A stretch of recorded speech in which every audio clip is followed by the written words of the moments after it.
नमस्कार दोस्तों। Very very good morning to all of you. आप सभी को पता है कि सिडबी ग्रेड ए ऑफिसर का एक शॉर्ट नोटिस एग्जामिनेशन का पब्लिश हुआ था न्यूज़पेपर में, और 4 तारीख को वो डिटेल नोटिफिकेशन अपलोड करेंगे ऐसा बोला गया था। सो दोस्तों, डिटेल नोटिफिकेशन वेबसाइट पे आ गया है। यहाँ पे भी हम डिटेल नोटिफिकेशन देखेंगे, और जो एप्लीकेशन का लिंक है वो भी आज से एक्टिव हो गया है। तो SIDBI stands for small industrial development bank of India. इसमें ग्रेड ए ऑफिसर का ये रिक्रूटमेंट है 2022 के लिए। तो इसमें कितने एग्जाम पैटर्न क्या होगा, प्रिलिमिनरी एग्जाम कब होगा, ये सभी चीज़ें हम डिटेल नोटिफिकेशन के साथ यहाँ पे देखेंगे with in next 4 to 5 minutes. So दोस्तों, let's begin.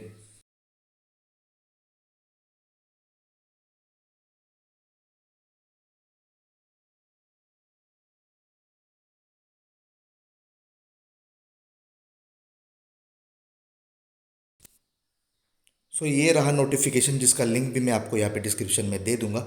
So opening of online registration 4 March को होगा, क्लोजिंग 24 मार्च को होगा। Cut off date of eligibility criteria for with regard to age 4 March. मेरा 2-3 दिन से ही गया है, तो मैं अभी ओबीसी से क्वालिफाई करना पड़ेगा मेरे को, ओपन से नहीं भर सकता। अब यहाँ पे डेट ऑफ ऑनलाइन एग्जामिनेशन जो है वो 16 अप्रैल है, और 2020 शेड्यूल ऑफ इंटरव्यू में है।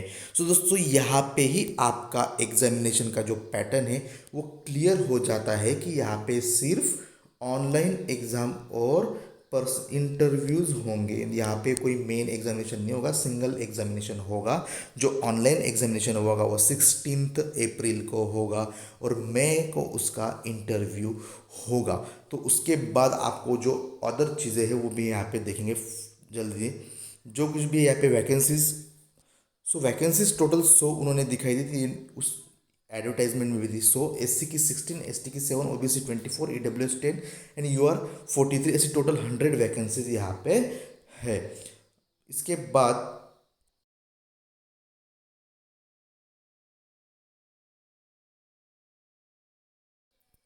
यहाँ पे जॉब प्रोफाइल दिया है दोस्तों। जॉब प्रोफाइल आप बाद में पढ़ सकते हो, जो कुछ भी सर्विस कंडीशंस, करियर प्रॉस्पेक्ट्स की बेसिस पे है। तो आपको यहाँ पे बेसिक पे जो उन्होंने बताया गया है, तो बेसिक पे आप यहाँ पे देख सकते हो 28,150। ये प्री रिवाइज है दोस्तों, इसके बाद सैलरीज भी रिवाइज होंगी। जैसे कि आपको पता है, तो ये जो बेसिक पे है, असिस्टेंट मैनेजर जो अपना सेबी में होते हैं, उनका भी यही बेसिक पे, और शायद ग्रेड बी के भी, ग्रेड ए का भी बेसिक पे शायद आरबीआई में यही है। सो ये रिवाइज होकर लगभग अभी 45,000 के अराउंड हुआ है इन दोनों ऑर्गेनाइजेशन में। तो यहाँ पे भी हम एक्सपेक्ट कर सकते हैं कि सीडीबी में भी यही बेसिक पे रिवाइज हो सकता है, तो सैलरी इनकी भी अबो 1 लाख जा सकती है। अभी इन्होंने 70,000 अप्रोक्स बोला है, लेकिन वो आफ्टर वेज रिविजन जो उनका अभी पेंडिंग ही होगा, और जल्द भी वो हो भी जाएगा, वो लगभग अबो 1 लाख हो सकता है।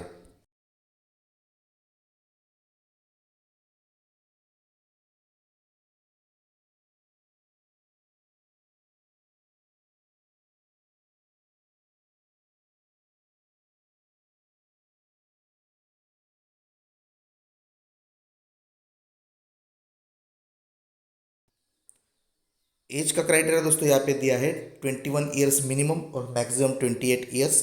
उसके बाद यदि आप एससी का एसटी में आते हो तो 5 ईयर्स का आपको एज रिलैक्सेशन है। ओबीसी में आते हो तो 3 ईयर्स का, और एक सर्विसमैन लोगों को 5 साल का।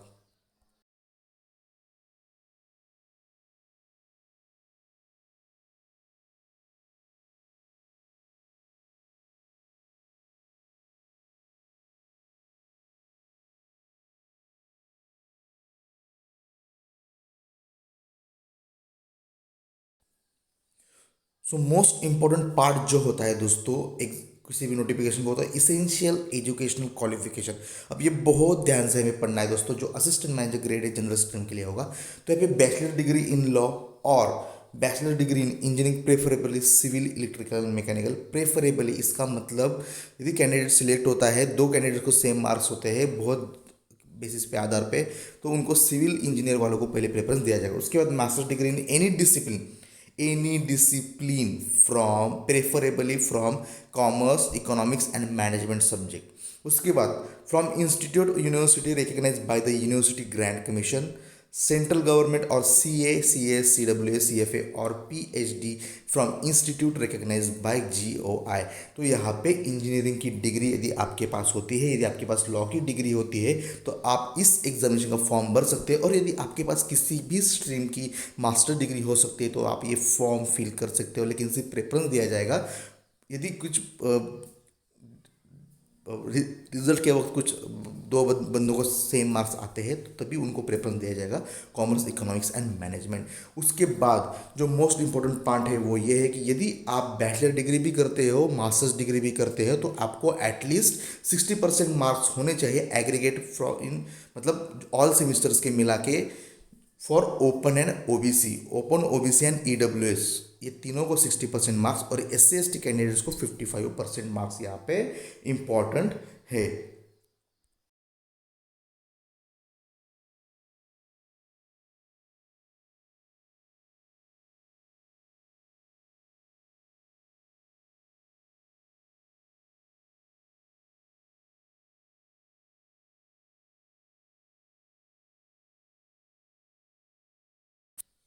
नेक्स्ट इंपॉर्टेंट पार्ट होता है दोस्तों नोटिफिकेशन का, वो होता है सिलेक्शन प्रोसीजर। तो यहाँ पे ये objective test as well as descriptive test आपका फेज 1 में होगा। उसके बाद आपके डायरेक्टली इंटरव्यूज यहाँ पे होंगे। तो फेज 1 में क्या होगा, इंग्लिश लैंग्वेज के सवाल होगा, 30 सवाल होंगे, 30 मार्क के लिए 20 मिनट यहाँ पे सेक्शनल टाइम है। General awareness with special reference to banking and financial sector and economic and social issues.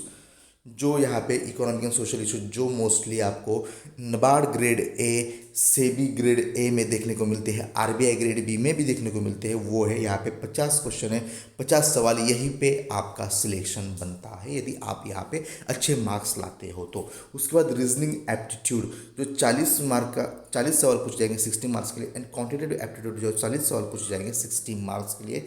तो ये है आपके 160 सवाल, मैक्सिमम 200 मार्क्स के लिए। उसके बाद दोस्तों आपका ऑनलाइन डिस्क्रिप्टिव टेस्ट होगा।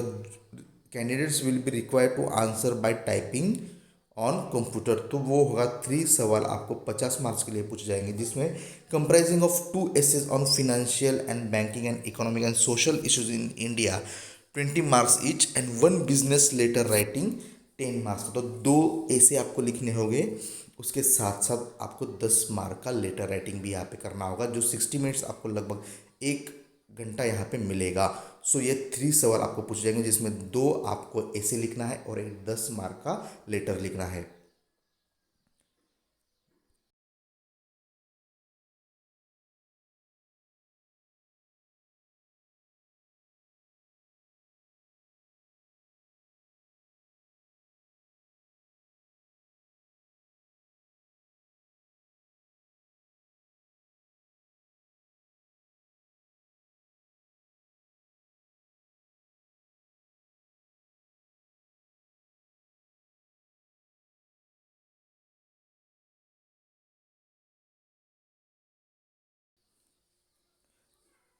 एग्जामिनेशन फीस भी यहाँ पे दे दी है, जो है for open OBC and EWS candidates के लिए वो है 1100 रुपये, इंक्लूडिंग इंटीमेशन चार्जेस। अब ये इंटीमेशन चार्जेस यार हमेशा लफड़ा है, क्या इसमें यार लेने की ज़रूरत है? 925 रुपीज़, और यहाँ पे 175 इंटीमेशन चार्जेस, 1100 रुपीज़।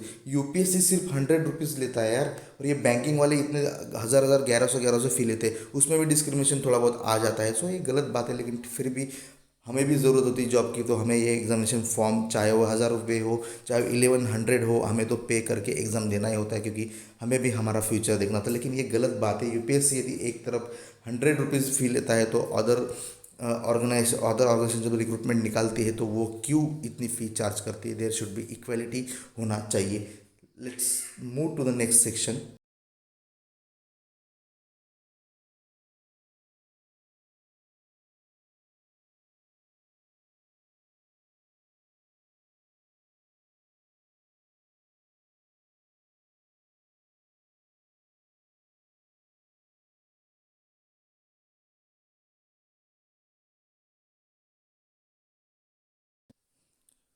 सो यहाँ पे एग्जामिनेशन सेंटर्स है, तो आप यहाँ पे देख सकते हो, हर स्टेट वाइज आप यहाँ पे देख लीजिएगा आपको कौन सा एग्जामिनेशन सेंटर चाहिए।